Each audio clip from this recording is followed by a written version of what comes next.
بتعرفوا الميديا شو عم تعلمنا؟ كل بوست عم يزرع فينا التمرد والقيم الخاطئة. خدوا مساحتكن، غيروا جو، بعدوا عن أهلكم تتعرفوا حالكن. بس هل سألت حالك لما بعدت ارتحت؟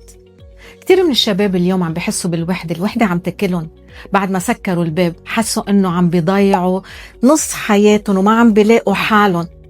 هن بدهم يرجعوا يفتحوا البواب وتساعدوهم لأنهم مش مبسوطين.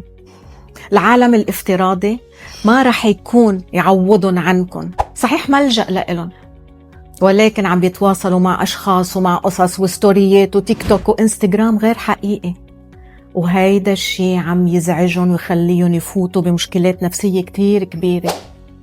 هن بلشوا يصرخوا وعم بيقولوا ما بدنا نهرب، بس بأسلوبهم. لهيك اسمعوا الرسالة اللي عم يبعتوا لكم إياها، افتحوا البواب تترجعوا تفتحوا العلاقات. اسألوا كيف. هيدي القصص لازم تتدربوا عليها، لأنه الأم بتقلي أنا عم بسمع، بس هل الاستماع اللي نحن بدنا إياه هو الاستماع المطلوب؟